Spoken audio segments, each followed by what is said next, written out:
day I went to the library. I found this book. It was great.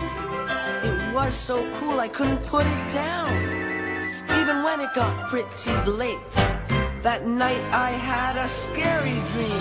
I mixed my own secret potion.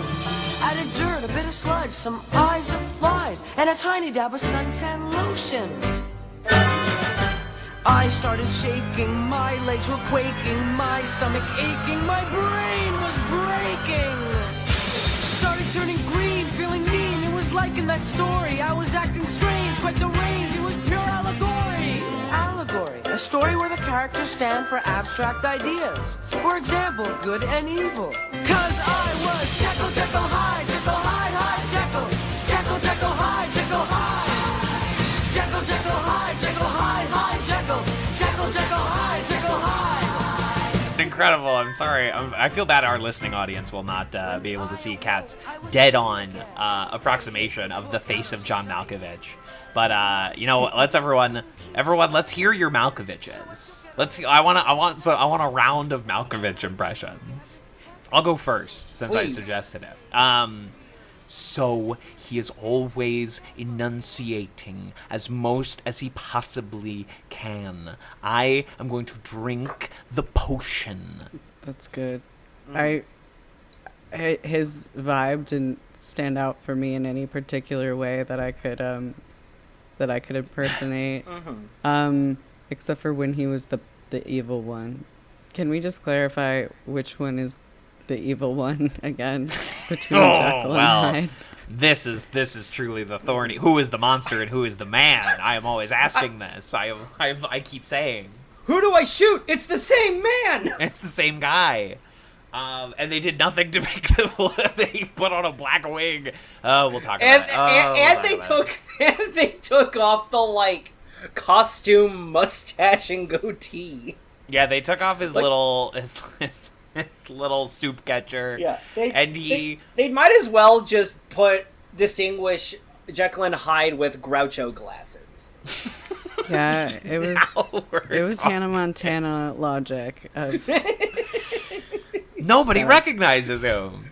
And it's so, again, I can't restrain it. Like the scene that is my Skype background, his big transformation scene where they have a little him grow out from inside of him. He has a Quado. he Quados. He has a Sorcerer's Stone Voldemort situation. And the thing is that you didn't need to do that because the stylistic choice you made was that he's just going to look like John Malkovich the whole time. So it fundamentally makes no sense why he would grow into a new John Malkovich. No, but it's not even okay. Points for creativity. Every time Jekyll he doesn't even drink the potion, he does the injection. Boo, which is drinking boring. the potion. I know, it's boring. It sucks. Drink of the beaker. He grows a baby that grows up into Hyde. He grows a self-baby. It doesn't start at the head. It starts in the stomach. He gestates a baby that grows up. Takes over his head, takes over the body, while the Jekyll head also turns into a baby and shrinks down. What I don't understand, which is cool, if you're doing that to telegraph different faces, cool. Even if it's the same face, cool. Why are there arms? Why does Hyde get his own pair of arms? This is all fundamentally disturbing. It actually reminds me somewhat. I've been watching the Chucky films. I've been hanging out with my good friend Chucky, and in Seed of Chucky, the evil doll Chucky and his evil doll wife Tiffany, played by Jennifer Tilly, artificially inseminate the real Jennifer Tilly to grow a new baby for their trans child to inhabit. And it takes about 24 hours. And it's just the similarly sort of gross overnight pregnancy sort of situation that happens in Seed of Chucky, a movie that comes out long after this. Seed of Chucky, in which Julia Roberts is the shorthand for big movie star every female actress wants to be. But I will say, to the Seed of Chucky's credit, it's a Chucky movie. Like, that kind of growth. Yeah, especially by the time you get to the 5th Chucky movie, where we have abandoned logic and reason long ago. Yeah, right. where it's just a live action cartoon. Like, it is like Chucky and Tilly are basically like Babs and Buster Bunny from like the Tiny Toons. Yeah, it's sick and it rules. It's great. I love it. Mary Reilly is a smoldering like period like thriller. Yeah, there doesn't need to totally be this like grisly body horror. Like, even in the finale, it's not.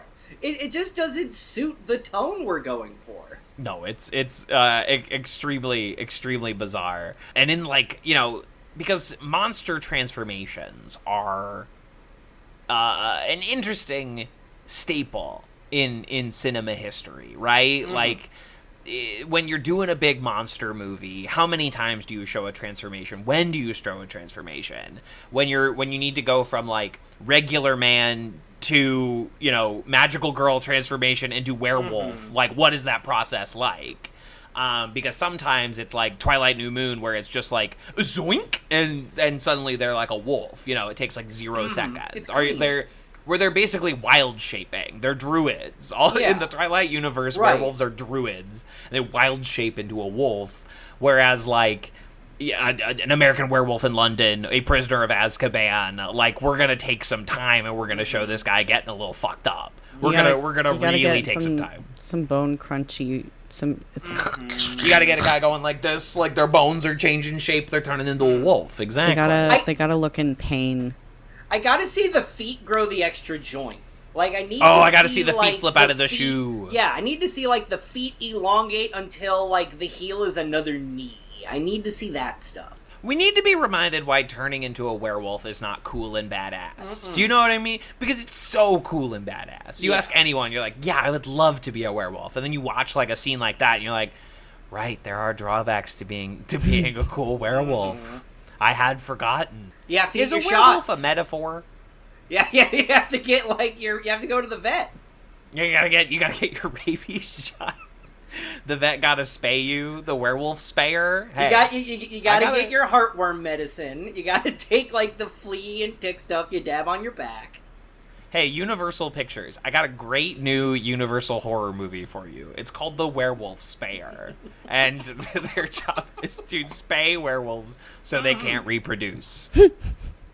Everyone thinks they're a werewolf slayer, and that's not what they do. They catch and release. There's Buffy the Vampire Slayer, and then there's Muffy the Werewolf Spayer. The Werewolf Spayer. See, that's good. That's really good. Now that's a picture. Now that's a show. It's a workplace sitcom.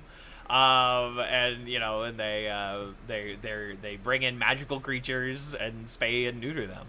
Yeah, it's kind of like it's your classic The Office. It's shot like The Office, but it's a vet, but it's magical creatures that need some TLC.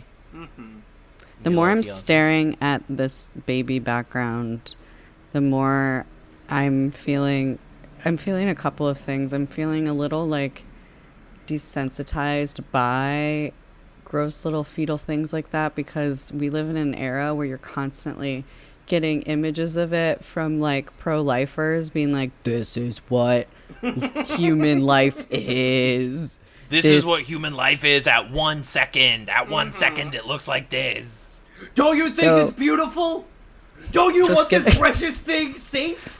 Don't you think? Yeah, if you want me to keep it around, don't show me the sickest, nastiest little thing I've ever seen in my entire life. No, sorry if I'm skeptical. I want to ensure smooth E.T. lives to draw another breath. I really want to take care of the fucking Eraserhead baby. That's not what I want. Exactly. Like, to be... That's not what I want. This is what I'm seeing when I see an image like that. I'm seeing like a transformation like this, like a little like tapeworm human. Like, it looks like a failed mid-transformation situation. Yeah, it looks like the little guy they find in the man suit in Men in Black. Do you know what I mean? Like, it looks like the little freak in the old man body.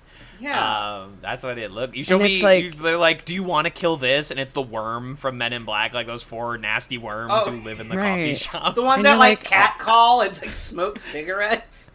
Yeah. And it's like, The ones who like are you watch trying Spike to TV. are you trying to shame me? Are you trying to be like, you find this thing ugly, don't you? And you want it dead, and then you're like, Yeah. I mean, I do. I do I mean, kinda I want that. don't want to look at it. You want to look at it? If I saw that on the floor, like in my room at night or something, I would squish it. I Yeah. would like, Yeah. Well, it's the All- same way that like baby birds are like kind of repulsive because Yeah. they're, like, Nasty freaks. yeah. they're If you just- they're showed not me done. a baby bird photo and was like, "You must save this life or you're going to hell," I'd be like, "Okay." Well, bye. See ya. Like, I'm like, shit. I lock me show me away, this, like- officer. They're like, "Are you sure you want to throw out this cake?" And then they pull out a cake that's like burned on the outside and complete goo on the inside. And you're like, "What? This is not done. It's not done yet." Whereas babies are supposed to, like, nature or God decided that like babies are cute so that we don't kill them. Do you know what I mean? Like, that's why they're so cute. That's why we find them cute, so that we're not like Right. so annoyed that we're like, I'm going to kill you. Oh my god, this thing won't shut up. Exactly. But it's so cute, you know, and that's how I get away with my crimes, from being so cute. Right. And Kevin's just a little birthday boy. you're taking that away when you show me a fucking ultrasound. I don't want This to. is a- I don't like ultrasounds where the baby turns to the microphone and points at the listener. Like it points at the screen. I like an ultrasound. You're like, "Oh, honey, I think our baby is like kicking," and it's doing like a conga line, and it's going, "Hello, my baby. Hello, my honey." See that was actually the worst part of Son of the Mask was the baby. Was And this this like is and this is famously a Son of the Mask podcast where we Yes, break yes, down it beat is. for beat Every moment. week, this is Son of the Mask Minute. Every week we cover 1 minute of the Jamie Kennedy, Alan Cumming starring vehicle, Son of the Mask, where the dog turns into a mask and also the baby turns into a mask. No, the baby doesn't turn into a mask. The baby just has, like, mask energy. The baby That's is right, made I with, forgot. like, mask... Well, technically, in a deleted scene, the baby is made with mask sperm. Like... Here's the Yeah, thing. I forgot about Here's that. the thing. I identify as trans mask, but people have been misunderstanding it the whole time. And I'm kind of getting sick of it. I'm Well, like, because no, you no, keep no. going, I'm you not keep screaming, trans-masculine. "Somebody stop me." You keep... You're always talking about how you're smoking. Cat, you're always... Like, Cat, you never use doors. You just smash through them, leaving a perfect silhouette. You... Anytime you, like, fall in love with anyone, your jaw drops and your tongue unfurls across the You keep floor. calling yourself Cuban Pete, and that's not okay. You So can't you're keep saying doing there's signs. You're saying there were signs. There were signs. And, I am seeing that The Mask is streaming on Max, so maybe I gotta watch The Mask. I've never seen it. Maybe it's Mask time. Mask for mask. It is a Jekyll Hyde-esque movie. Exactly, a Jekyll Hyde archetype. And listen, I'm sure we'll get into the history of Dr. Jekyll and Mr. Hyde because this movie's boring as shit. But this is, of course, Run the Julias, the only podcast brave enough to talk about every single cinematic work of one of our finest movie stars, Julia Roberts. I am one of your hosts, TV's Kevin Lanigan, and when I want to get angry, a little me grows out of my chest and turns into a new me. This was like the first draft of the Hulk, and they were like, I don't know. Yeah, Robert Louis Stevenson was on some early first draft shit, but they didn't figure out why the Hulk was cool and good. Right. I'll talk about it. I just read this book. We're gonna talk a lot of Hyde shit here. I'm also a podcast host on this project, and I'm Kat Scott, and I just, I apologize because we were eventually going to choose a film like this. We were going to have to We gotta do go a bad one there eventually. because we went through some hot and heavy Some bangers. hitters. Yeah, some bangers the first few, and so yeah, now we're kind of here. There's still some left, guys. It's like, please stick with us. But Plenty we- of bangers, but we had it too good for too long. Yeah, Which is why I'm on board. Hi, it's me, Justin Germeroth. If you've listened to a podcast with Kevin Lanigan, I'm probably in it at some point. He's been around at some point, exactly. Mm-hmm. And Justin, genuinely honored, happy to be here. Of course. Justin and thank you so is much the little for doing guy this. growing out of your collarbone. Yeah, I'm the baby. Justin is my Hyde. Everybody loves me. Yeah, I'm the baby, gotta love me. And famously, I'm not the mama. But yes, Justin, you are a close enough friend of mine that I could torture you with some horse shit. But I think this is like some horse shit that you might find like interesting or a topic of discussion, right? Like I know you well enough that like it would generate some thoughts for you, as opposed to like if we gave you Eat, Pray, Love. If we gave you the Ant Bully, you might struggle a little bit more to come up with some topics. Well, Kevin, I'm the one. I actually today showed you I think very interesting point of discussion on the Ant Bully, which I won't elaborate. Yeah, bookmarking on. it. Bookmarking it. Come back whenever the fuck we do the Ant Bully. Not soon enough. Yeah, people are barking down my door. This will be the second episode in a row with some healthy Ant Bully discussions. But we are here because it's October. It's just spooky. And Julia has a maximum of maybe 2 movies that you could think of as spooky. I would say maybe one whole one. One whole one between the two, right? Between this and Flatliners coming to you next October. There's like maybe 2 spooky movies in her entire filmography. And one of them, of course, Mary Reilly. Oi, my name's Mary Reilly. Yes, where Julia Roberts famously does an Irish accent.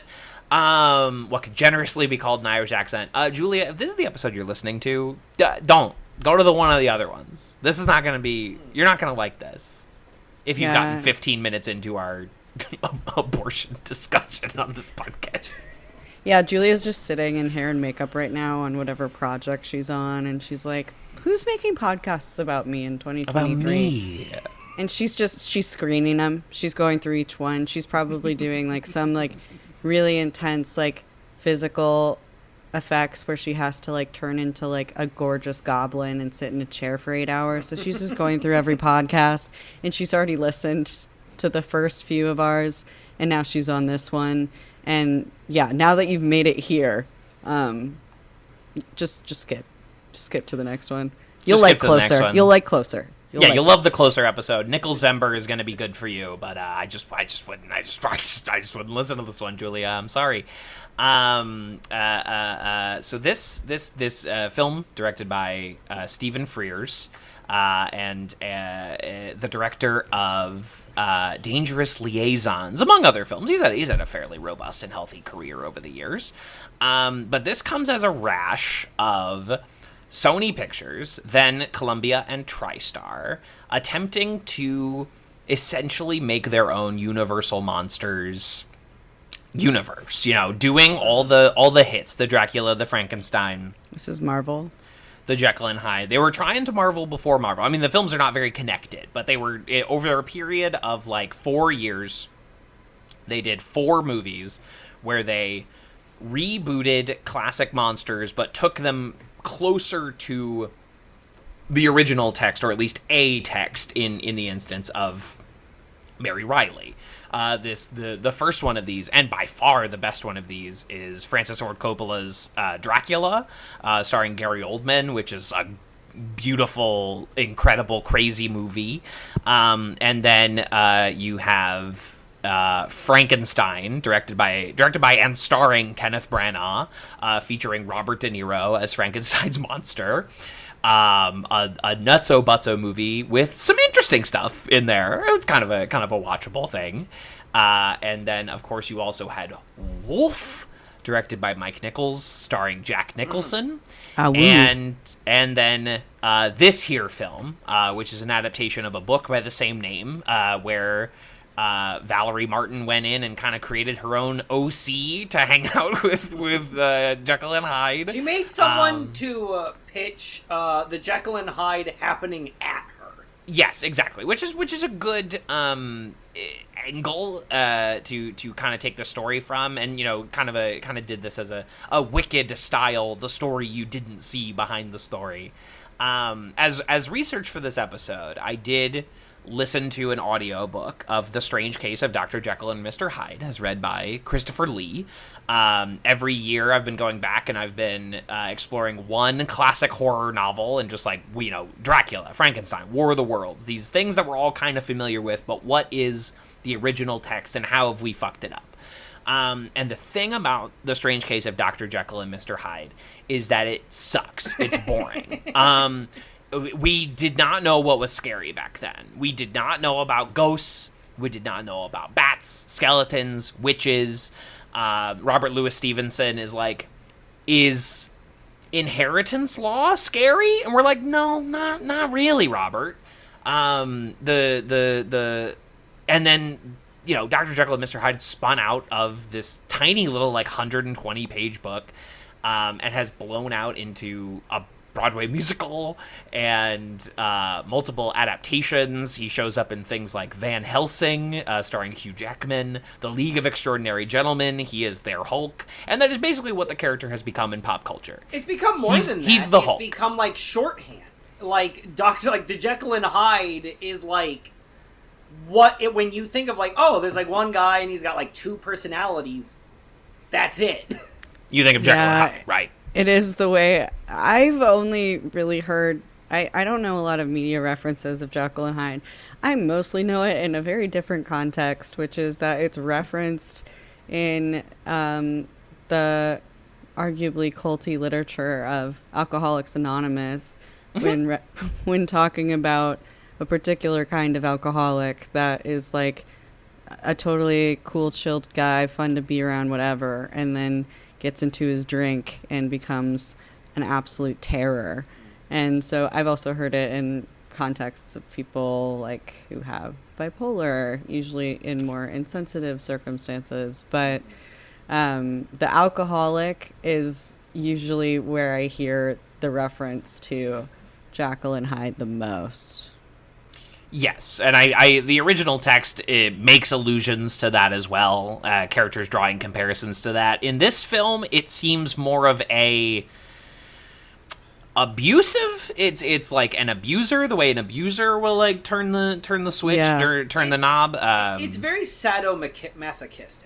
Sure. Yeah, it's very sadomasochistic, and the film draws very direct lines between her father, the Michael Gambon character who horribly abuses her, and this new man in her life, Dr. Jekyll and Mr. Hyde.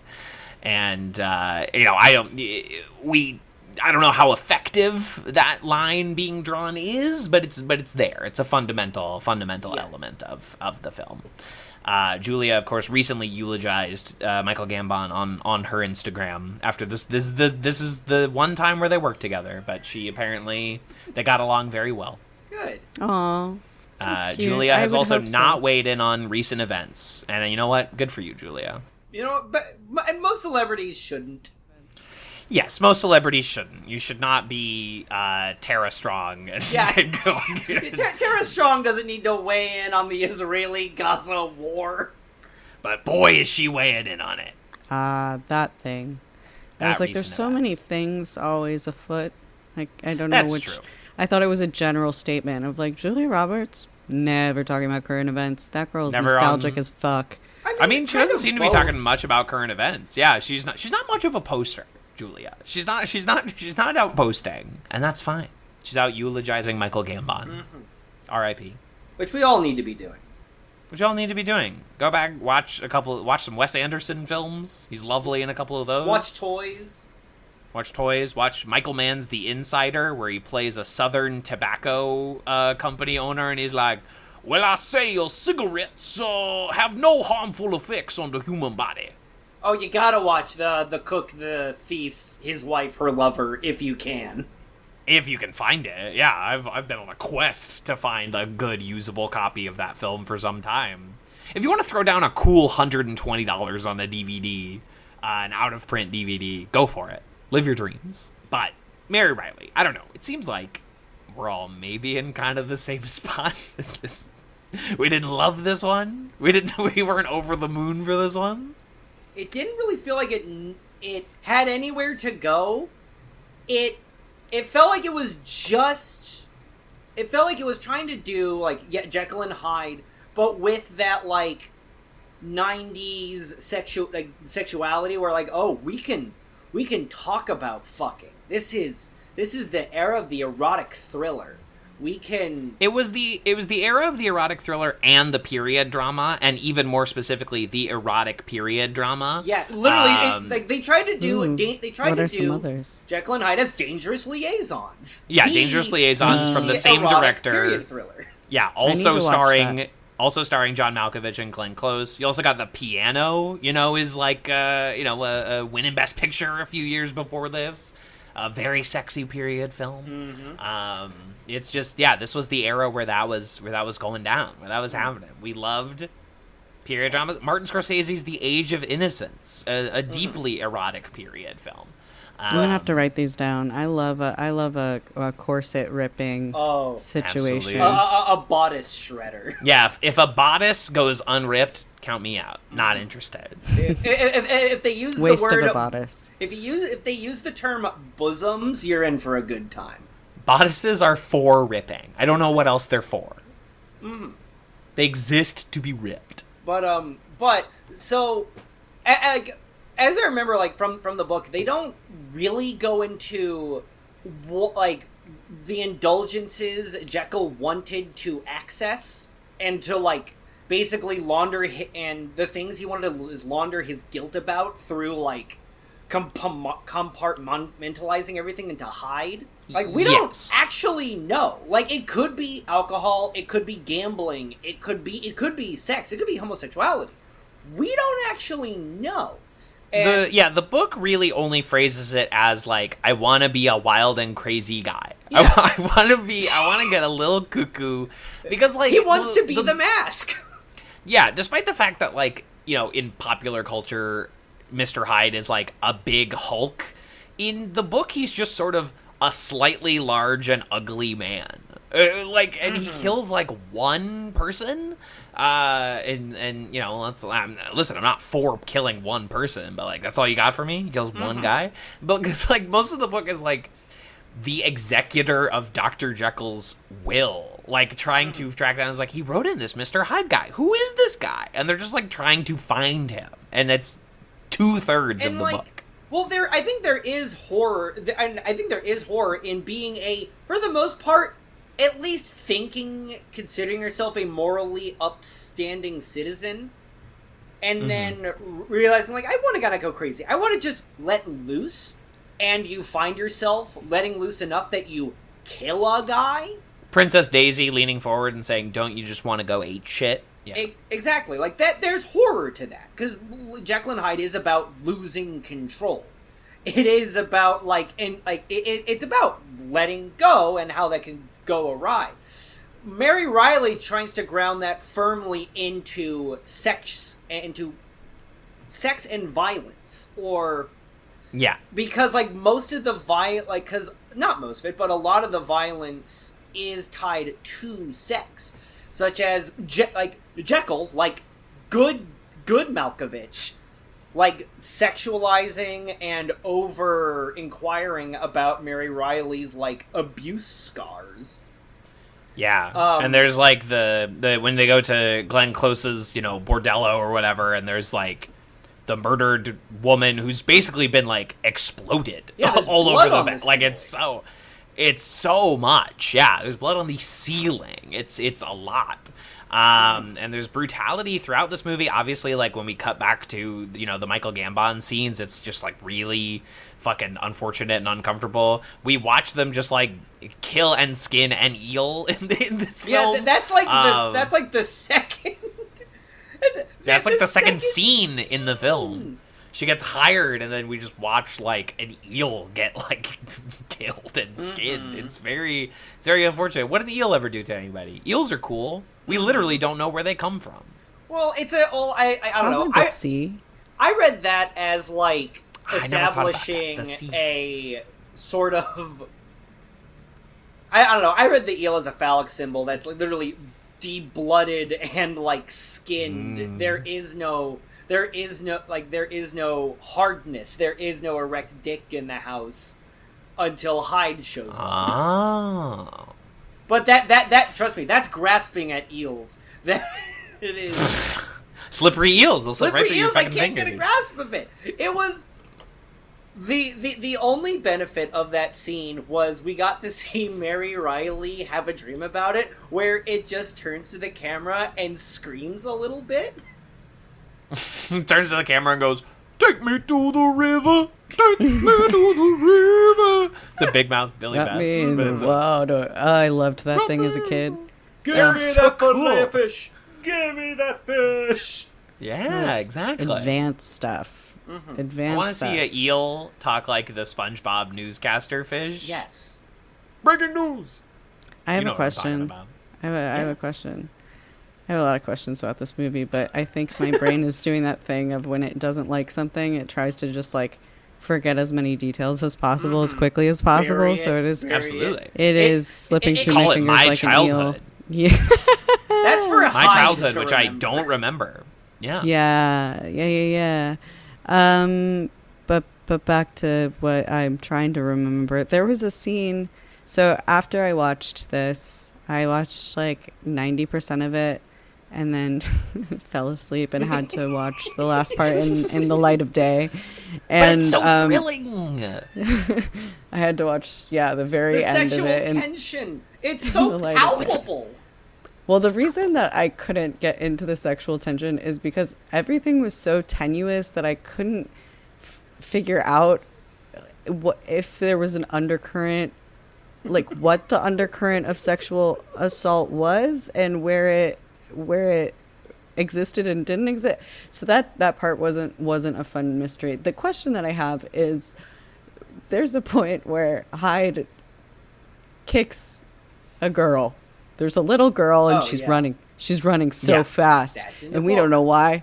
And then he kicks the shit out of her. And I had to Yeah. go back and be like, okay, that wasn't a flashback. And I was confused because as I was watching it, I was like, so he was there watching her whole childhood and he just wasn't, he hasn't aged. And then I like eventually went back and was like, that's a different little girl who's roughly the Yeah. same age. Why? What was that, just to show random violence? Why was she running so fast? Was she running It's from drawing him? I think it's trying to draw, in case it wasn't, like smacking you over the head with it before. It's like trying to draw that direct line between Mary's abusive father and Dr. Jekyll and Mr. Hyde. Just like trying to draw that It's trying that to draw straight an connective Electra tissue. complex, which is like the female equivalent of an Oedipal complex. Right, and why she might be drawn to this person, yes, in a sexual way, but also as like as a nurturer or as like a something that's very kind of nebulous existing in her headspace, you know what I mean? Like- And Julia, God help her, is saddled with the accent, and just I feel like she cannot give a performance because she cannot say a sentence without like having to really Especially think about it. Especially since Malkovich quickly establishes accents were optional. You could Yeah, absolutely. they were, Yeah. and also Glenn Close.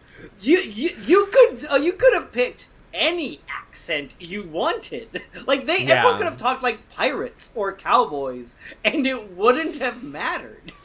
Right. Yeah, I'm very curious about what the accent conversations were like, whose choice the Irish accent was, and why they weren't stopped. Do you know what I mean? I just Right. like, and I know that, it's 1996. Julia Roberts is a huge movie star. But I guess you do get to a certain point where like no one goes up to you and says like, "Hey, do we just want to give it like another thought? Do we want to just not? Do we want to just not do the accent? Because it's like, I'd heard it was bad. It's really bad. It's like she cannot sustain it for an entire sentence, so she's like, yeah, my father works in the darn, and then she like slip into her southern accent really quick, and then it's a Moviez, it's a disaster. She takes a quick stop in Steel Magnolias on her way down to Aaron Brockovich. And she stops through Connecticut to get a slice of Mystic Pizza, and then she just like drives all her. Yeah, someone should have stopped this. Mm-hmm.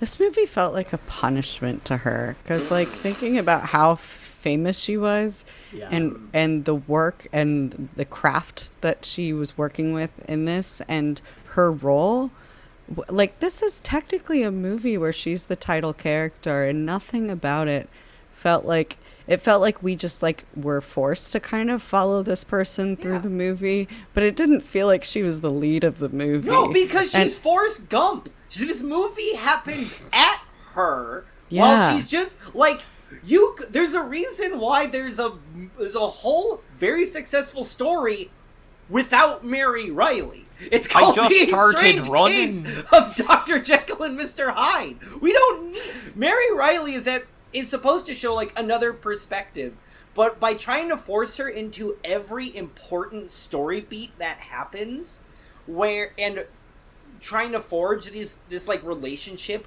with this like famously kind of isolated character, it just creates a sense of like artifice. It's like telling the story of like the Phantom of the Opera from the perspective of a janitor who just saw everything the Phantom did and became his best friend. Like you could do that, but that sounds good. I don't know. That sounds good. You just described that? I would watch it. You're totally right. I completely get what you're saying. We're just adding this like extraneous character to this story. You know, like they're just like is not a woman in the original story. I'm not saying that there is a maid in the original story. But she's she's not like a character. Yeah, she's not a character. She's not really a character. And like as we were discussing in the Notting Hill episode, the previous episode, I mean, this is the moment where like the Julia Roberts star project temporarily completely falls apart. Someone, let's say, I don't know, Julia Roberts' agent, was making some really bad decisions in this, because this is the same year where she acts in Everyone Says I Love You, the Woody Allen musical. Julia Roberts, not known for her singing bravado, nor is anyone in Everybody Says I Love You, but it's a critical, bizarre misstep along the way. This is happening, and then she's in like Michael Collins, which is about like Irish Revolution. Is she doing another Irish accent in this? Like, just some critical errors were being made in the year 1996 before she's gonna write that ship with My Best Friend's Wedding the next year. Before she's like, she's in month 3 of Mary Reilly, and she's like, get Gary Marshall on the phone right now.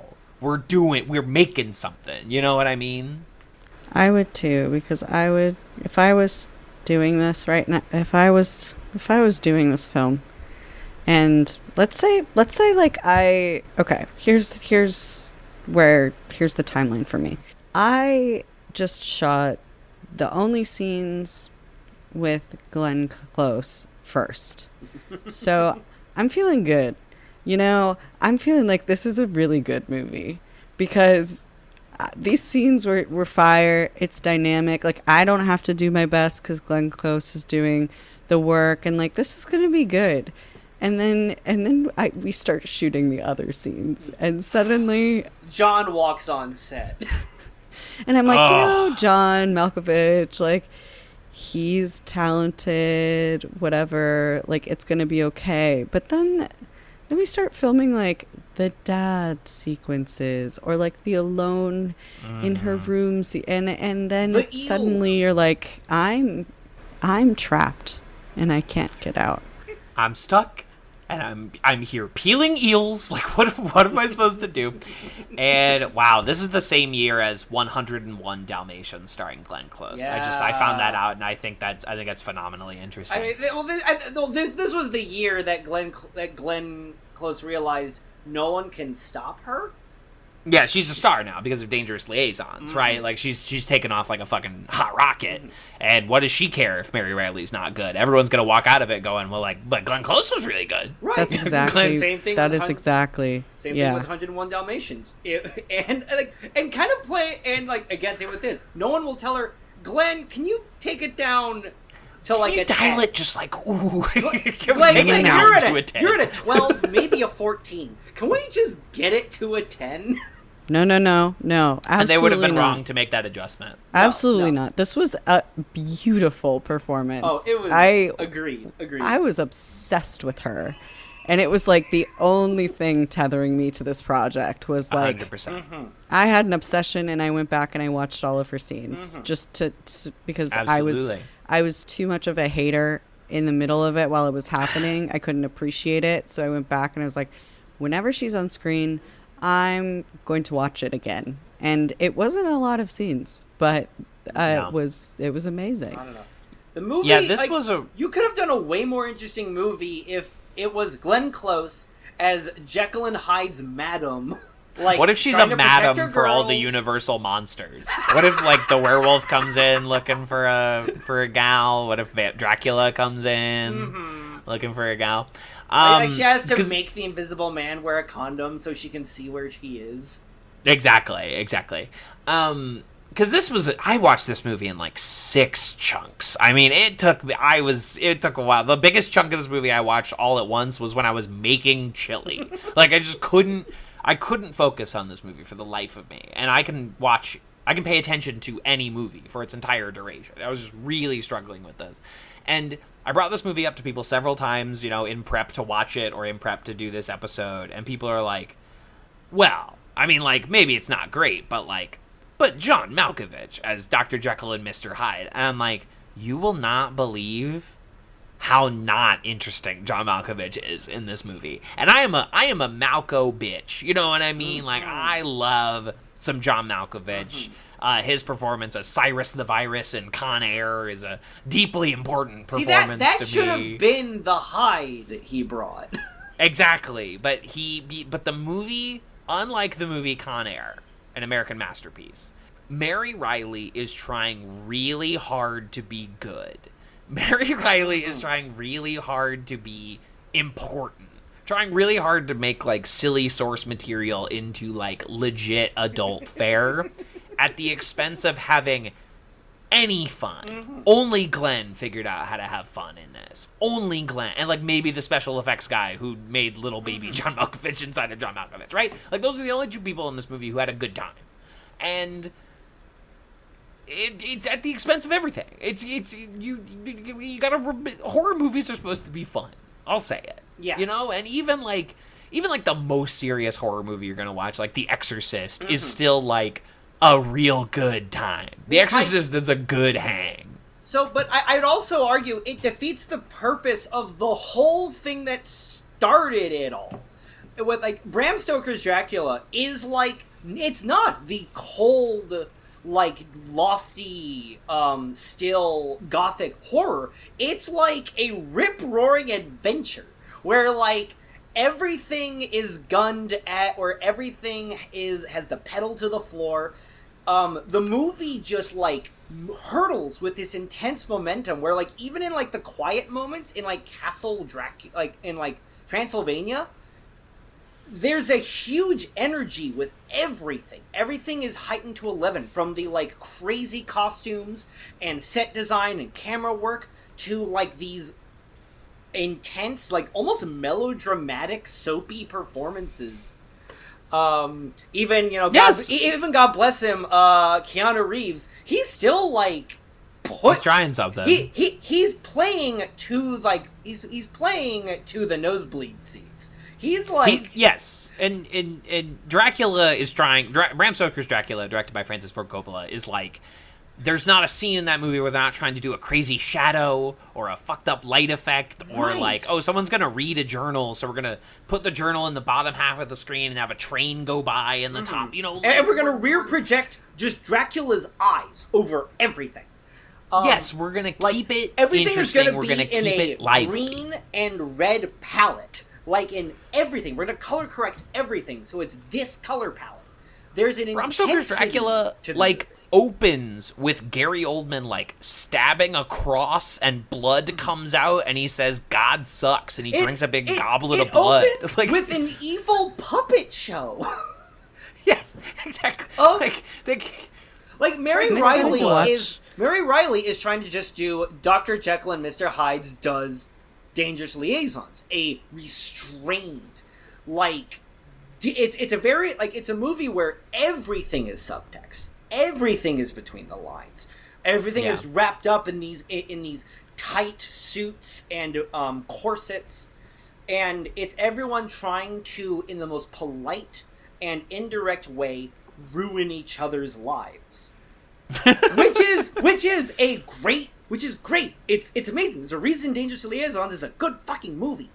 But that is antithetical to the energy and dynamism that Bram Stoker's Dracula brought, and what Mary Shelley's Frankenstein half accomplished. Like, Mary Shelley Frankenstein with Kenneth Branagh as a, like, barrel-chested, lantern-jawed Dr. Frankenstein. Like, a man, like, what if... who refuses to wear a shirt, will not put a shirt on. He looks like a Harlequin novel cover. Yeah. He looks beautiful. He's Right. fucking, he's stacked as hell in that movie, let me tell you. Yeah, no, he's cuts up, his tits are out, and his tits are huge. His hair is long, his skin is glistening. And there's a whole scene where he, like, wrestles an ass-out Frankenstein's monster in eel slime. Yeah, they have a nude lube wrestling competition. Like, say what you will about that movie, but, like, it's trying really hard to be crazy. At a certain point, they turn Helena Bonham Carter into a she-Frankenstein, and she breaks a big lantern over herself and sets the whole house on fire. Like, it's cool. It also does not hide the, like, stepcest. That is the, like, core romantic plot.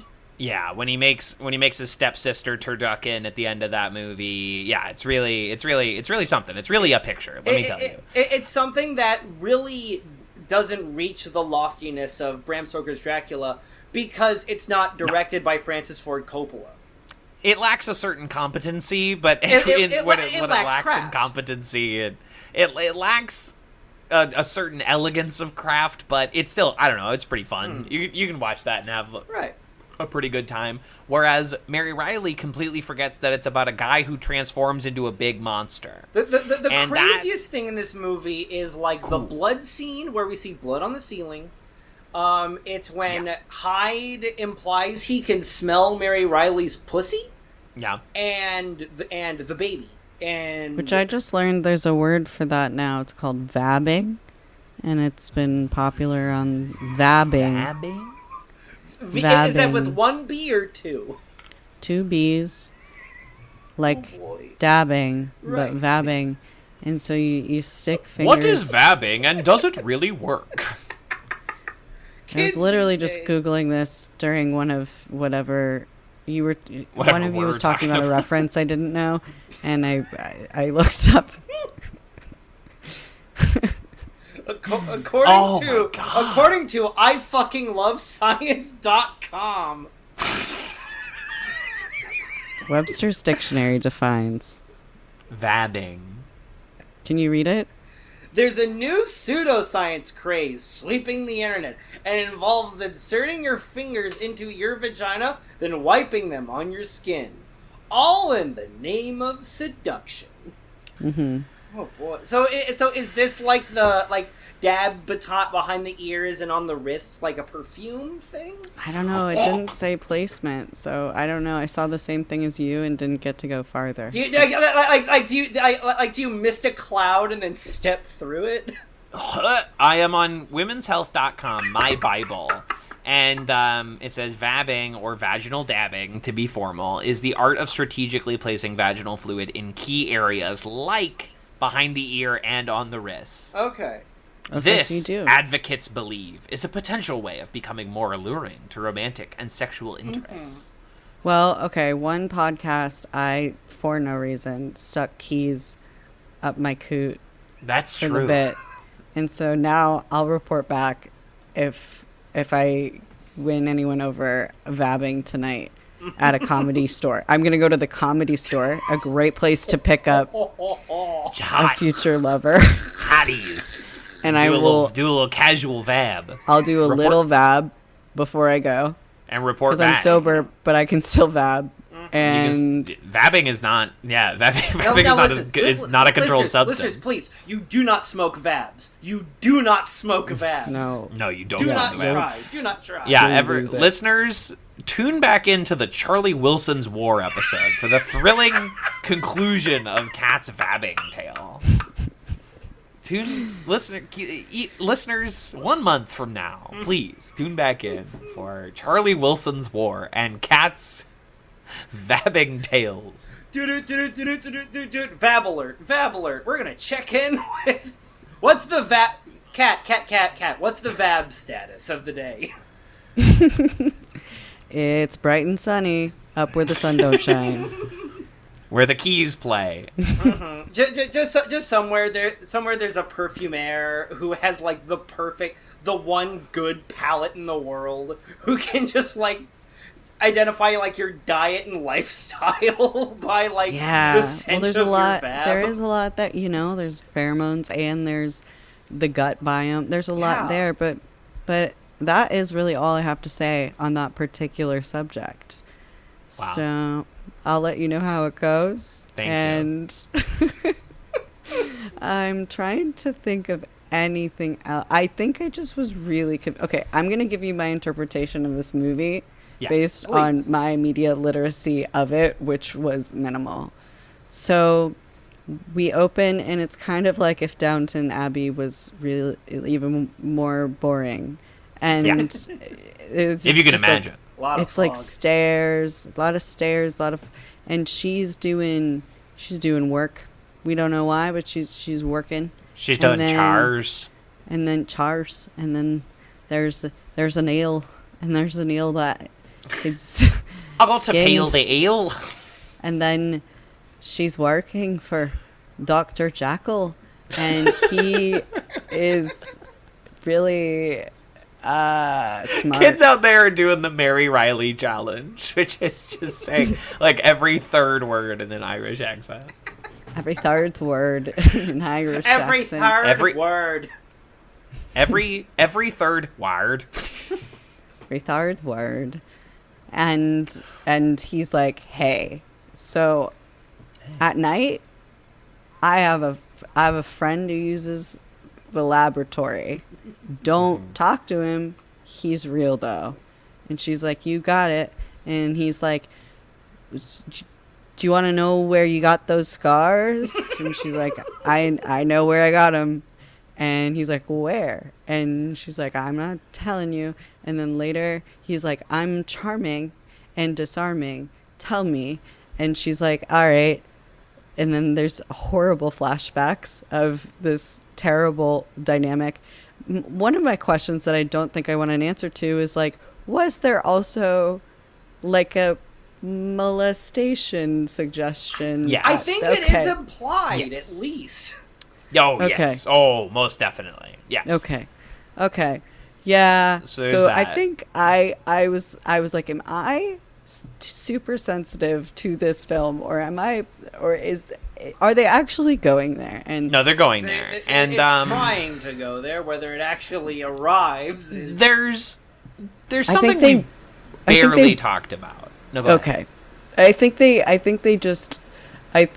went there as much as they wanted to go there to suggest that they're going there, but not to completely confirm that they're going there, so that not everyone watching it will arrive at that. Right. Because this is Dangerous Liaisons, where it leaves it as subtext, instead of Bram Stoker's Dracula, where it's text. It's bold-faced text that they put on screen. So there's something that we barely talked about, and I'm just going to operate under the impression that listeners have not watched this film. But please watch along. Please watch along. Put it on. Please play this as the audio commentary. Yeah, please. We'll go on for 45 more minutes just so we go for the entire length of the film. But there's something we haven't really talked about, which is the visual understanding of Dr. Jekyll and Mr. Hyde that this film gives us. There are many ways to do something like this. In the modern era, one might be tempted to, say, put an actor with a bunch of dots on their face, a la Mark Ruffalo, making an Avengers film or something like that. There's another option, your Van Helsing, your League of Extraordinary Gentlemen, where he's just a big CGI goop man. There's another option where you sort of dual cast, and you do, somebody plays Dr. Jekyll and somebody else plays Mr. Hyde. What this film elects to do is that the big transformation that renders Dr. Jekyll unrecognizable to the staff that sees him every day, to anyone on the street. He cannot be identified. No one understands that these are the same person. And the visual distinction that this film draws is that they just put a black wig on John Malkovich. Well, no, they change wigs. Because because Hyde already has a very bad, puffy, cotton ball wig. Yeah, it's not a great look. John Malkovich, famously not a man with a ton of hair. But they put a black wig on him, and you're like, okay, interesting. We're just going with a full, just duality of man. He looks slightly different, but he's the same person. But then everyone in the movie is like, who is this guy? And I'm like, oh, so I'm not supposed to think that they look alike? I'm not supposed to think that these two men are similar? Baby Michael Sheen shows up in this film and says, well, maybe it's his son from a stray wild oat that he sowed back in college. And I'm like, so I'm not supposed to think that these guys are the same. I'm not supposed to understand. So, okay, I do think the Clark Kent effect is real. Very small adjustments to fundamentally the same face with I do think there is such thing as body language in the face, in which just 100 yes, and again, it completely. I do think a lot of live performances, especially there's of Jekyll and Hyde. There's a good reason a lot of Jekyll and Hyde is done very well as a stage musical because where there's a little further away. Well, but it's about a lot of Jekyll and Hyde. I do think needs to be body language and. You can lean into, the face isn't very different if they're performed very differently. The problem is that Malkovich doesn't play Hyde and Jekyll very differently. There's the face. There's the Jekyll face. There's the Hyde face. There's the face, but there's more to it than just two bad wigs and a disposable facial hair. When Mary Cells say something Hyde-phobic, and you gotta hit him with that Jekyll stare. Gotta hit him with that Jekyll stare. Which, since this isn't a visual medium, it's kind of like your eyes at full aperture so that you can see the whites at the top of your pupils. Mm-hmm. It's just a very bulbous look. Yeah.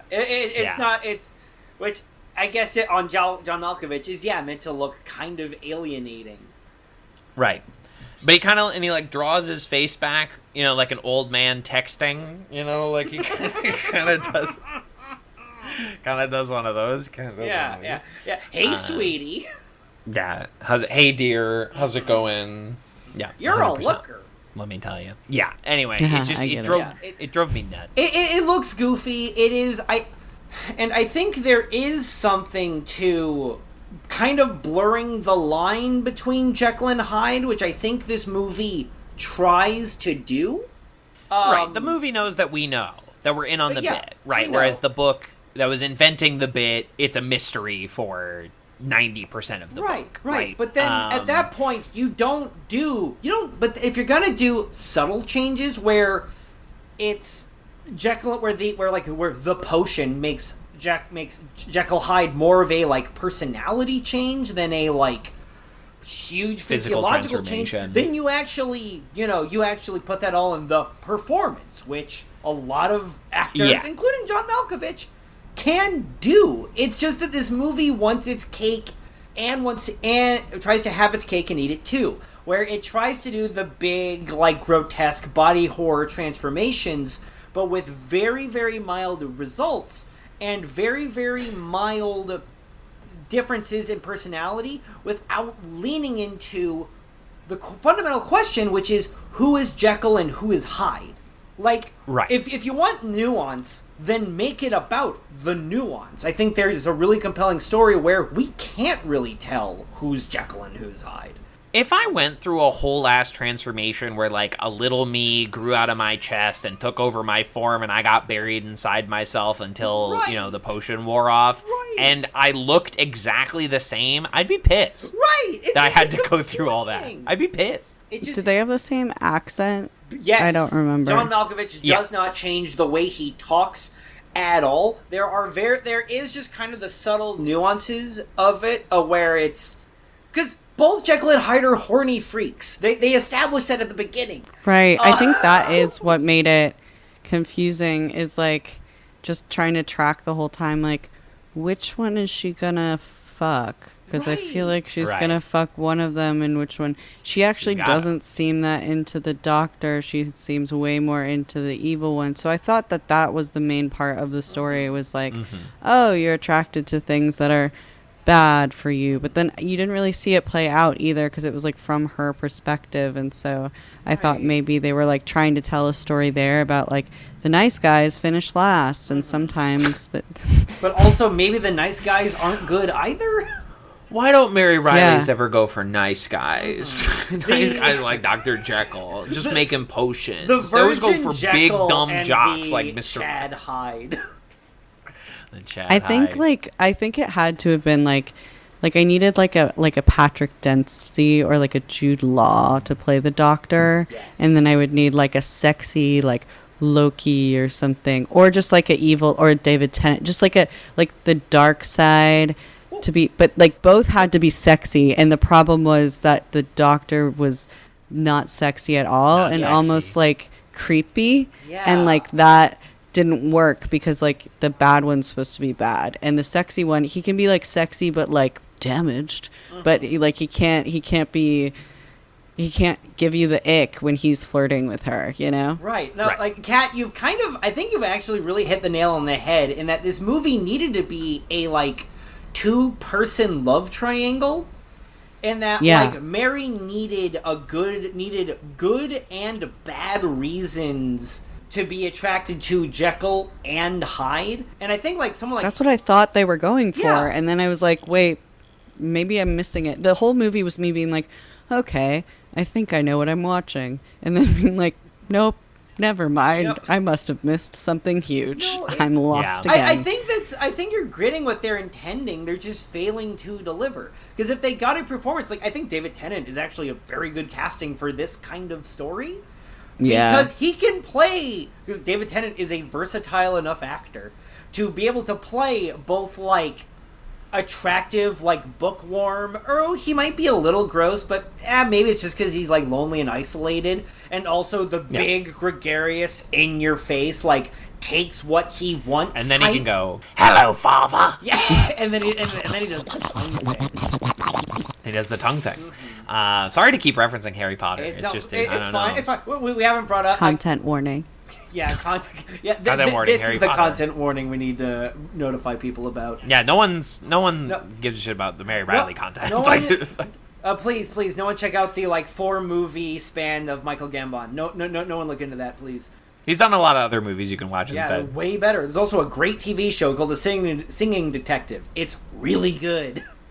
Does he sing? Yes, he does. Well, no, it's Spoiler. worse. No, worse. Everyone like lip syncs to like different old timey songs. It's very that sounds strange good. and surreal. Nah, It's that sounds great. good.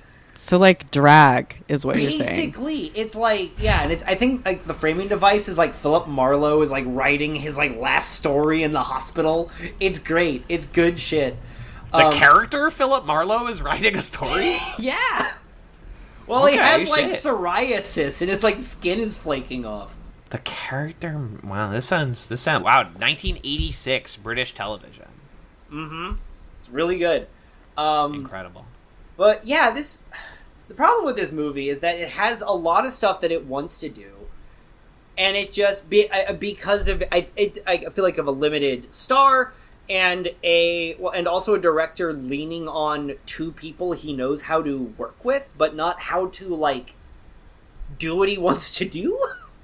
The movie just falls on its face because it's trying to do, like, as I've said, it's trying to graft one movie on a trend that is doing the absolute opposite. Yeah, it's just the dials are wrong. Yes. It's a bad dial setting for the material. It's a bad, and you have two leads who are very poorly dialed in.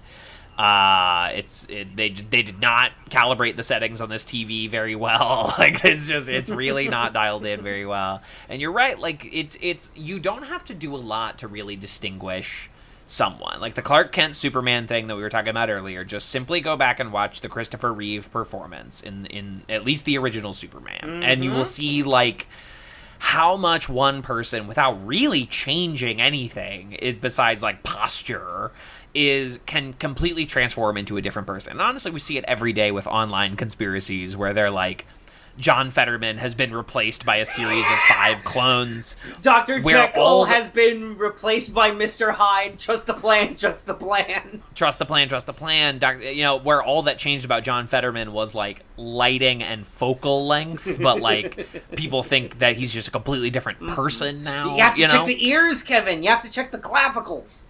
Right, of course, because, again, lighting and focal length. If we taught people about focal lengths of lenses, they'd shit. They'd lose their mind. You can make a person's face completely different. Let me get my fucking 15 millimeter in there. You'll see. You'll all see. But yeah, it's the dials are wrong. Yeah. And because the dials are wrong, the soup not come out so good. Soup come out bad. Glenn Close actually got it closest into what the trend was. Aha. No, yeah, like that's why they call her Glenn Close. Yeah, no, because she is just this, like, in the most intense, like, performance. Like, she understood the assignment. She was like, this is what this movie is supposed to be, and no one else may catch up. Or, again, maybe they filmed her scenes first and then lost the plot. But hers is where the movie was supposed to go. Yes. Like, that is the movie we were supposed to watch. This, like, sleet, like, what? Like, it's basically, what if Jekyll and Hyde fucked? And we've got Glenn as this, like, fast talking, like Hudson Hawk madam, who's just like who just like basically like swindles everybody. Great, killer. All right, so hot. Oh yeah, yes, the hottest performance in the whole movie. Yeah, bummer, right? Hey, what, Kevin? Hey, what, Kevin? I have a joke. Are y'all ready for this? I don't know, it's gonna Kevin. be funny. It's gonna be funny. Glenn Close has never won an Academy Award, but has been nominated 8 times. Too bad. Close, but no cigar.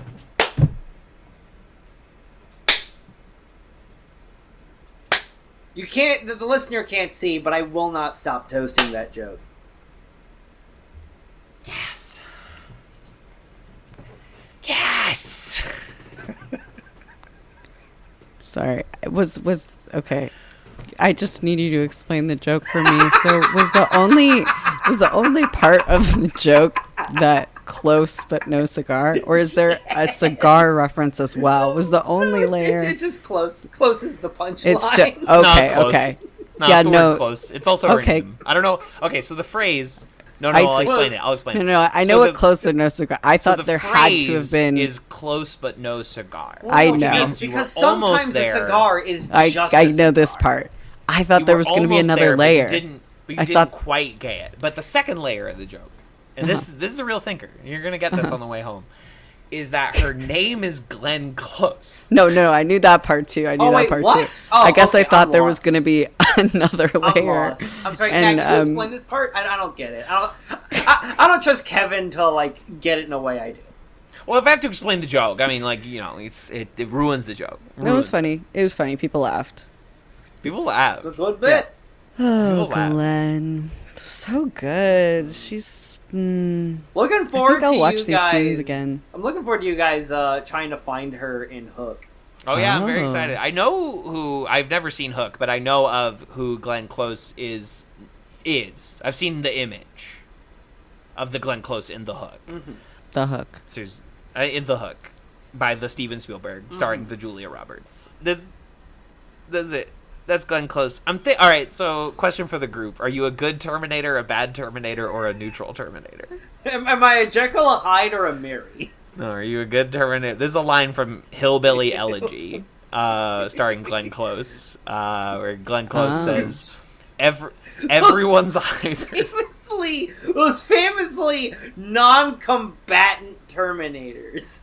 The Terminators that only do like filing, like non-combatants. The book written by right-wing grifter J.D. Vance. Oh my God. And his grandma, who he made up for the book, that is his memoir. A guy who insists his double chin is because he ate like buttered grits all day and not because he works at a computer. Not because he work on computer.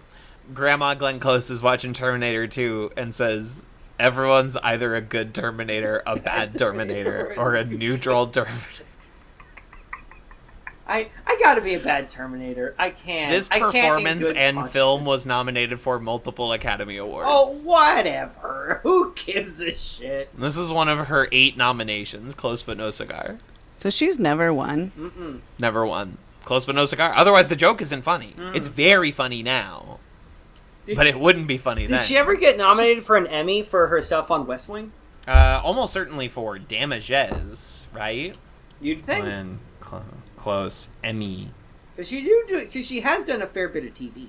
Has Glenn Close won an Emmy? Is a 3-time Emmy Award winner. 3-time Tony Award winner. Oh. 3-time Golden Globe Award winner. 2-time SAG Award winner. Close but no cigar. There's just, there was something, she's just so, the way that she performs is the way that I often clock like a British performer, where I'm just like, whoa, you have a training, you have a thing about you. Right. That makes you different. And so, that is surprising that the Oscar isn't there. I There's actually thought she was British. You are right, because there's like a precision to British performance. Like they're acting. Like, as Laurence Olivier said, like, don't be the marathon man, just act. Just act, right. When Dustin Hoffman stayed up for 24 hours to look tired in a movie, and he's like, have you ever tried acting, darling? But also in the British School of Acting, they are better at teaching both comedy and drama. Well, they actually which teach is like, comedy. They teach comedy, which is why, like, every famous British actor had a sketch comedy show. Like, Emma Thompson had the Emma Thompson sketch comedy show, which is not something that we in America would think of her as doing. But, yeah, no one would I give, mostly like, think of Tom Emma Thompson... Cruise or, like, Philip Seymour Yeah. Hoffman a comedy show. Right. Well, Hoffman could have done it, He as could've. evidenced He by could've. his performance in But that's in at Along him Came acting Polly. in spite of the American acting tradition, not as a result. Exactly.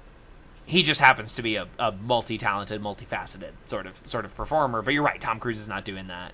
Tom Cruise cannot do sketch comedy, nor can he be the hottest person imaginable in the film Much Ado About Nothing, directed by Kenneth Branagh. That's all I got for you. Honestly, Emma Thompson and Kenneth Branagh both. Kenny, let's objectify Kenneth Branagh.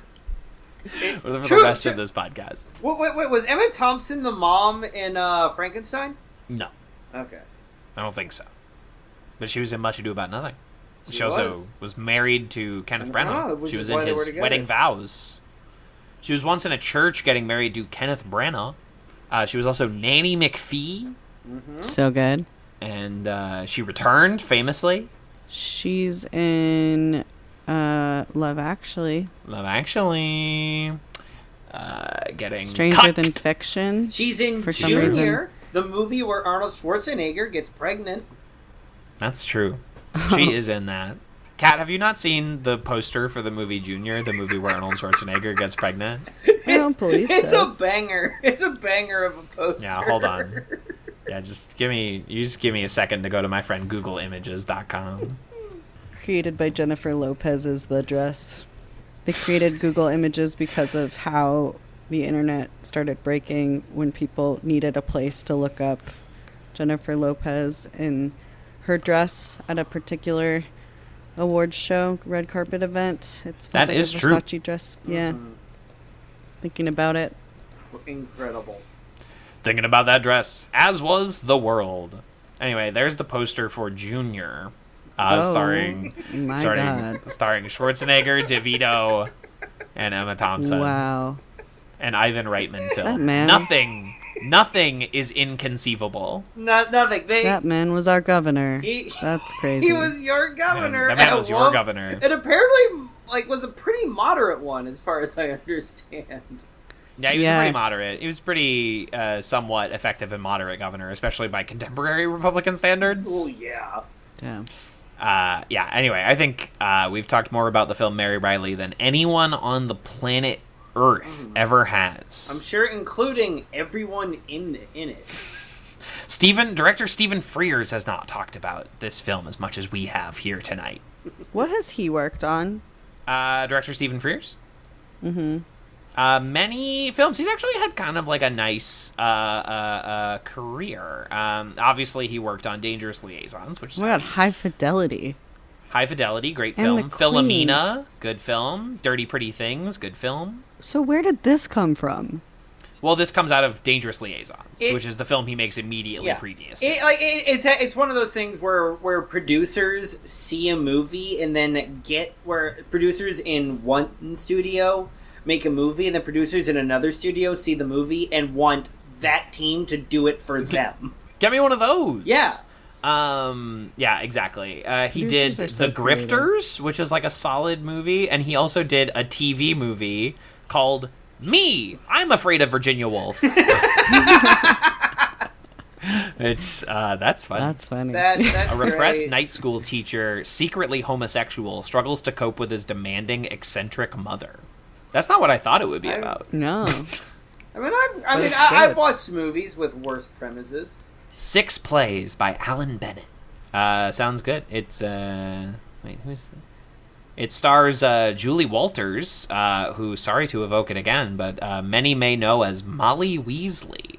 Emma Thompson was Professor Trelawney. Trelawney. Professor Tortellini Toward at the the School of Pasta Tortellini. Fangu. Trelawney, she could see the future. Tornini, Professor Trabani. No, yeah, that's if J.K. Rowling ever had to name an Italian. Oh, Frittata. thank God she never did. This is Professor Pasta Fazul. Everybody, please meet your new Defense Against the Darts Arts teacher, Pizza Pasta. He's a boxer meet your new, from Italy. Meet your new potions professor, Boot Mussolini. Is the name of this person. I know What a she at one guy. point threatened to introduce a Jewish character, and everyone just said, Anthony no! Goldstein, Ravenclaw, Jewish wizard. Anthony Wolfstein. It was Anthony Goldstein. People were like, someone tweeted. What? What was Moisha Rothschild taken? Exactly. Someone tweeted at J.K. Rowling, and this was before she said that wizards used to poop on the floor and make it disappear. I think this was after she said Native American wizards didn't know how to use wands, but knew how to shapeshift. Yeah. She said Okay. that. She said that, and someone was like, "Are there Jewish wizards at Hogwarts?" And she made up a character who's not mentioned in the books and said Anthony Goldstein, Ravenclaw, Jewish wizard. Ravenclaw. Hi, everyone. This is my Jewish character, David Banksburg. My original character. Do not steal. Wizards used to poop on the floor, and they would make it go away with magic. Just piss and shit on the floor in like the 1940s. They didn't get- We had plumbing. We had it for a long time. We had plumbing. They just Emily, didn't think Emily, I don't that- think you're listening to this one either, but we have been talking about poop a lot. Yeah. So Sorry. I'll warn you, but Sorry. in case you've gotten this far again. JK. Sorry. We already have Seamus Finnegan as an Irish character. We get another one. Okay, here's That's Mary an Irish character who Reilly. specializes in blowing things up, which is very. I think the very last topical. thing I think the last thing I have to say about Mary Reilly is that it was really hard for me to remember what I was trying to Google because I kept trying to write Mary Shelley and then I'd be like, no, that's Frankenstein. And then I'd be like, what is it? And then I would have to look up Julia Roberts, Mary, and then it would go Mary Shelley, and then I couldn't watch it at that time. So I had to do that like 3 different times because I could not remember the title of this film. Well, Nah, Mary Shelley was the iconic goth GF, kept her like husband's crushed up skull in the binding of a book. You know, she was cool. I did see, admittedly, I read this on Wikipedia, but it had like a citation link, so I'm sure at least one person believes it. But there is a reading on Jekyll and Hyde in that the Hydeness is more about Scottish occupation.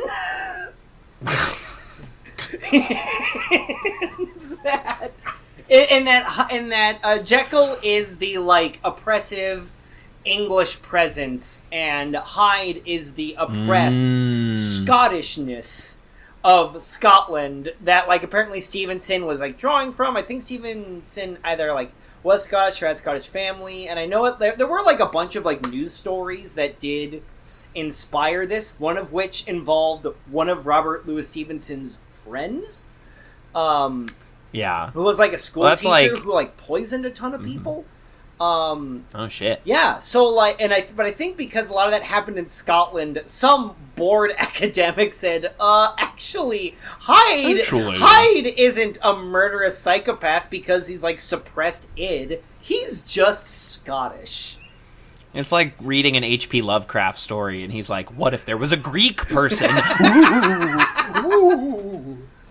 The Innsmouth look is just looking like Balkan. Guy comes around and sprays Windex on you. It's the most terrifying thing you've ever seen.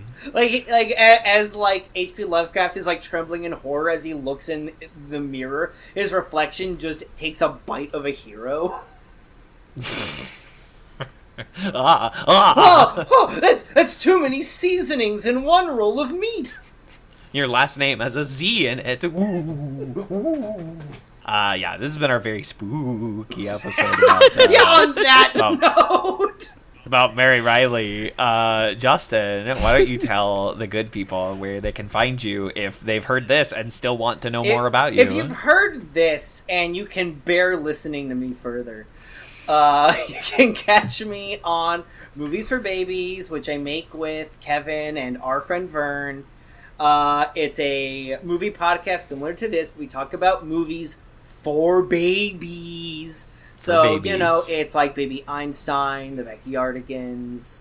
No, we've never covered anything like that. With all 3 hosts. All that good stuff. You can also catch me every once in a while on OK Stupid and our spinoff show, Who Wants to Be a Chode. Did my Dan Brown game show episode of that ever come out? I think so. I hope so. I need to double check. I don't know if it did. Yeah, I don't know if it did. Anyway, that's thank you, Justin, for suffering through this film, but making this a very enjoyable. Hardly episode. suffering. Hardly. Wonderful. Kat, any plugums from you?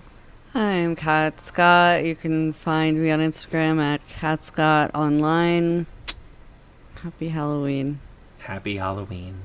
Don't wear a mask or you'll get hit by a car. Those are the rules. I am, of course, TV's Kevin Lanigan everywhere on all this stuff. Patreon.com/TV's Kevin. For as little as $1 a month, you get these episodes of this very show at least 1 week early. I just put out one like a month early, so you know what? That's y'all can enjoy some of that. You can get backlogs of other shows, and right now I'm really got my nose to the grindstone, and I'm working on a book.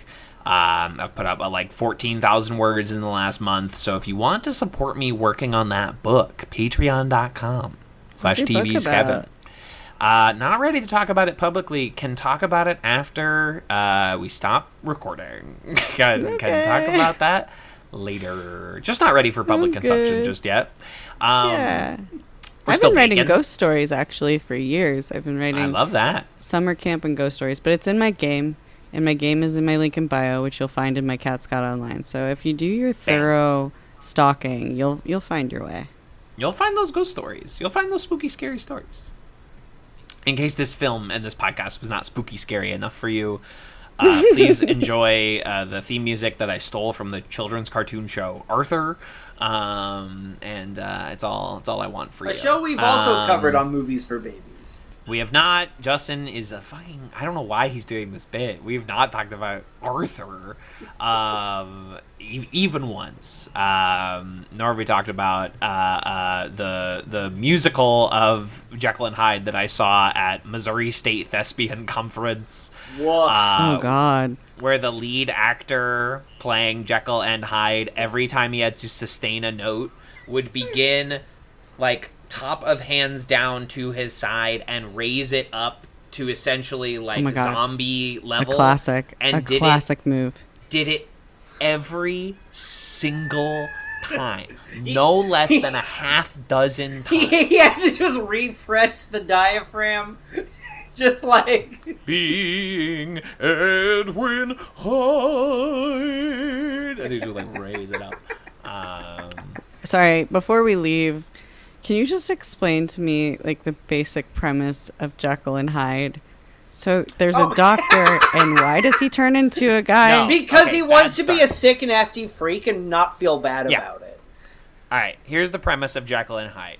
We follow the executor of Dr. Jekyll's estate, and he finds a mysterious man entered into Dr. Jekyll's will. And don't forget Mr. the policeman who sees Hyde beat the shit out of a child. Yeah, whatever. It's an incident. It's mostly about contract law. It's mostly about will and testaments. And they have to go find this Hyde guy. And it turns out he's like a little nasty. And they keep trying to find him. And then it turns out... so Dr. Jekyll... Essentially, the motivation for Dr. Jekyll is he wants to cut a little loose. He wants to get a little sick, a little nasty. So he makes up a little potion. And first time he takes the potion, he's having a little fun. He's cutting loose. He's having a good time, you know? He falls asleep and he wakes up and he's had a good time. And then gradually, you know, he needs the potion more and more to keep having a good time. The potion for to, like, get lit? Yeah, basically. He wants to basically, like, concentrate all of his, like, bad urges into a second personality so that he can then express his bad urges through that second personality rather than deal with the guilt as his normal self. It's literal compartmentalizing. Yeah, it's really compartmentalizing, and he tries to quit the potion for a little while, but it doesn't take. He loves the potion. And he keeps turning into Hyde involuntarily. Like... Right, and he doesn't know that for a while. It comes to... But Hyde is, like, leaving messages for him, and it's a while before he realizes he's the same guy. Anyway... Yeah, I don't know, boring book, but the audiobook's like 3 hours, so... What would be... You've got a long drive. What would be the most embarrassing vice that Hyde was indulging on Jekyll's behalf? Because I feel like Pixie sticks. It's hard to beat Warhammer. He's buying Warhammer figurines. Yeah, he's buying, and he's spending thousands of dollars on minifigs and like endless hours painting them. Yeah, Hyde is spending endless hours reloading old saves of Baldur's Gate 3 because he figured out a slightly better way to do a quest. So he's replaying like 8 hours of Baldur's Gate 3 so he can do a quest differently. That's my Mr. Hyde. A guy with infinite time. Alternatively, Dr. Jekyll just invents poppers. He just invents amyl nitrate. Sure, why not? I think it would be cool. Movie studio, call me. There's a trademarked idea. What if Dr. Jekyll was two people? They were a couple, and they took the potion so they could get sick nasty and engage in their sick nasty side, and then but they kind of become like a natural born killers kind of situation. Ooh. Is that good? No, yes. I want a Dr. Jekyll, Mr. Hyde, where Mr. Hyde stays Hyde, goes on social media, explains he needs his medicine to stay his authentic self. But if you subscribe, if you pay the certain amount, he will deliver the potion to you so that you can feel your true authentic self. Oh, you can get his brain force potion. Exactly. You can get the pink sauce like just delivered to you online, and everyone just kind of becomes Hydes. Mr. Hyde just starts posting like Jordan Peterson. He's like, "This is space, the woke duck." He's just going crazy. Well, no, but he'll also do like mental health TikToks where he's like, "No, you don't understand. Like neurotypicals just don't have a split personality. They're just one whole person. They're just not two people, a normal person and like a cave person who just lives inside them." What neurotypicals don't understand is that ADD gives you 4 separate personalities. And I'm like, I'm sorry, TikTok person, I don't think that's what ADD is. You don't understand. ADD makes me one of the people from Wanted. I can make bullets bend. I can bend a bullet. This has been Run the Julias for October. Don't Christ. kill an eel. An eel is a cool guy. Don't kill it. Eels are cool. We don't know where they come from. We don't know where they come from. We don't. I read an article that says we don't know. They come from my heart. And I believe it. Nourish an eel. Love an eel. Kiss an eel. Hey, listeners. Go kiss an eel. We didn't talk about it at all. Is this on the Julia Mount Rushmore? We're putting Mary Reilly on there. Oh, is this in the Jesus. Julia Museum?